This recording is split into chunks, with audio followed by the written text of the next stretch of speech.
Hey everyone, in today's episode of AS Info Share, we will be discussing the use of cannabis for helping with axial spondyloarthritis or ankylosing spondylitis. This is a topic I see often in social media posts.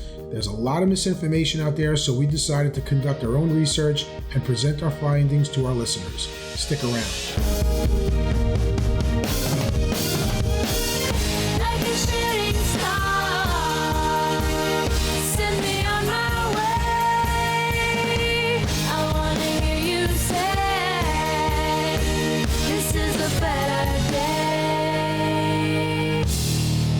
Information provided in this podcast should not be considered medical advice. We encourage all listeners to consult their healthcare professionals for medical concerns. Thank you.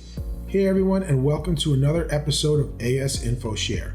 Today, we are asking if cannabis helps with axial spondyloarthritis or ankylosing spondylitis. For those of you who are new to this podcast, we use ankylosing spondylitis, AS, and axial spondyloarthritis, or AXPR, interchangeably because they all refer to chronic inflammatory conditions affecting the spine. However, axial spondyloarthritis is a broader category that includes both non-radiographic and radiographic forms, including ankylosing spondylitis. For this podcast, we will refer to it as AS. Before we get started, please take a moment to subscribe to our YouTube channel. You can also subscribe to our podcast on listening platforms like Apple Podcasts, Spotify, iHeartRadio, or Amazon Music. Also, please connect with us on social media, including Facebook, X, Instagram, TikTok, and Reddit.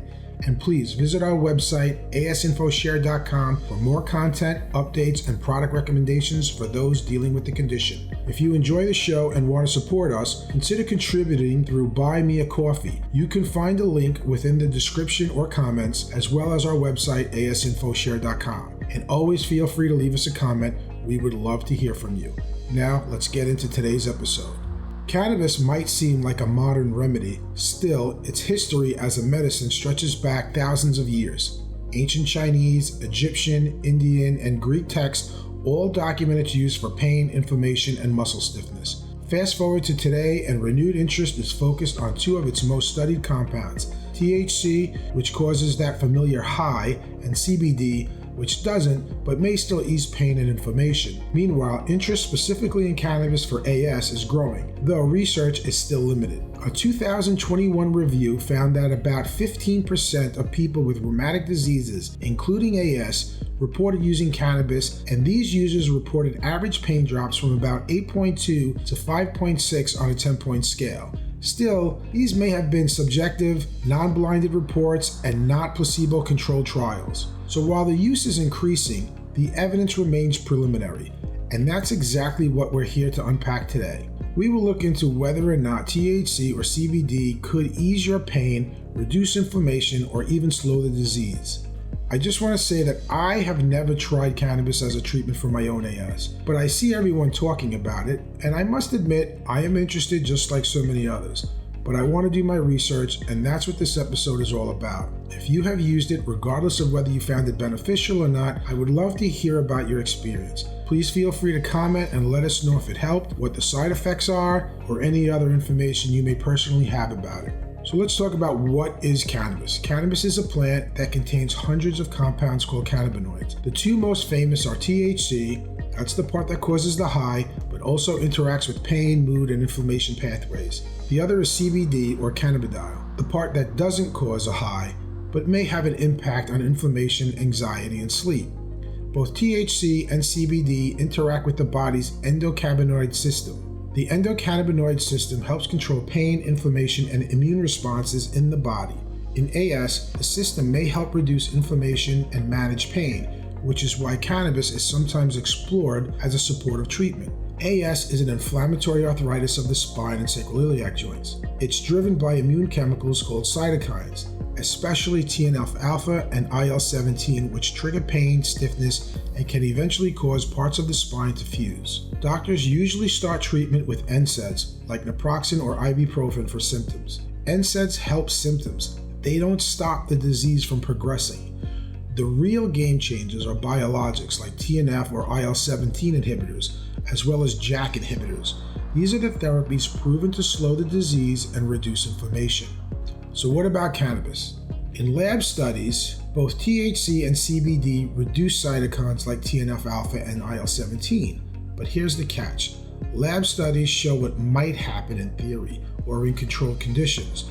Clinical studies test what really happened in people with the disease. Lab studies test cannabis in cells or animals in a laboratory to see how compounds like THC and CBD might affect pain and inflammation. Clinical trials take it a step further by testing these treatments in real people to find out if they are safe, effective, and how they should be used. Lab studies show possibilities, but clinical trials show what really happens and what really works. So when it comes to testing cannabis on AS, we have some lab evidence, but a lack in clinical trials.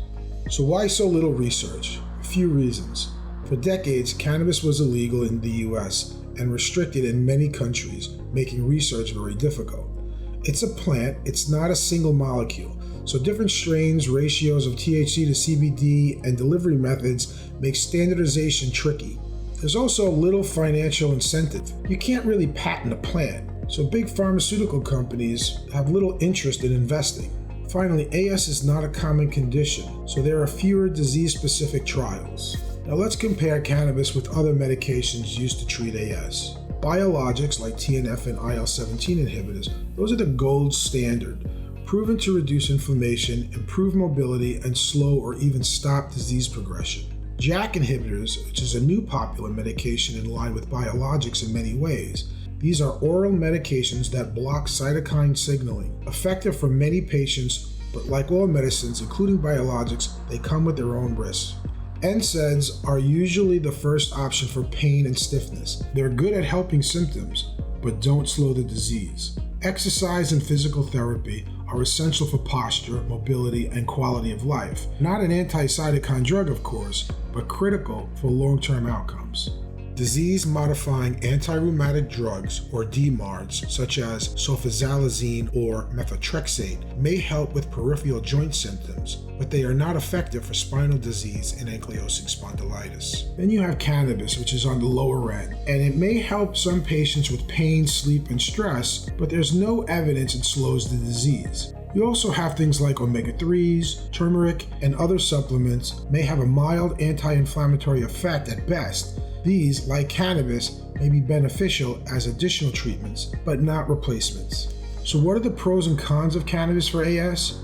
The pros are that it can reduce pain for some patients. It may improve sleep and reduce stress or anxiety. It's available in multiple forms like oils, edibles, topicals, and there's some lab evidence for anti-inflammatory effects.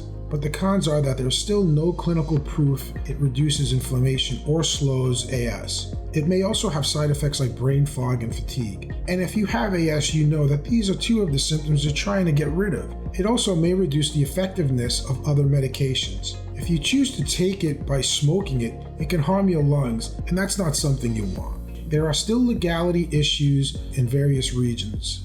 And depending on where you're getting it, the dosing and product quality may be inconsistent. Also, the way you take it matters. Not all cannabis products work the same. Here are the main options. You can take oils, which are easy to measure the dose for, and they usually have a longer lasting effect. The problem with them are that they take longer to kick in, anywhere from 30 to 90 minutes. There are edibles, which are discreet, and their effect has a long duration. But again, you have a delayed onset, anywhere from 1 to 2 hours. It's hard to control the dose, and you risk of overdoing it. Another option is to smoke it or vape it, which no one recommends that for AS. It may work quickly, but it has a shorter duration of effect. There's lung irritation, and there's a lot of vaping or smoking safety concerns. So this is not a recommended use for AS patients. There are topicals like creams and balms, but they're supposed to have localized relief, and the benefit would be that they're non-intoxicating, but there's very limited evidence that it even works. Then there are these balanced THC CBD products, and the pros are that they may provide symptom relief with fewer side effects than, let's say, THC alone. But on the flip side, the effects vary widely between individuals. So can cannabis help with AS? My research shows that it can be a tool for symptom relief. especially for pain, sleep, and stress, but it's nowhere near a replacement for biologics, JAK inhibitors, or NSAIDs. Biologics and JAK inhibitors are the only treatment proven to slow down the disease. If you are curious about trying it, talk to your rheumatologist. Check your local laws and think carefully about the form and dose that makes sense for you. Again, I'm not promoting it or trying to discredit it. I have never tried it for my condition. I just know it's a topic of constant conversation on all the social media platforms discussing treatments for AS. There's some misinformation out there, and I wanted to do my research and present it in our podcast in the best possible way. Thank you for watching. If you found this video helpful, please give it a thumbs up and share it with others. It helps support the channel. Don't forget to subscribe and get notifications for updates and informational videos about AS. And leave a comment. We would love to hear from you. Thank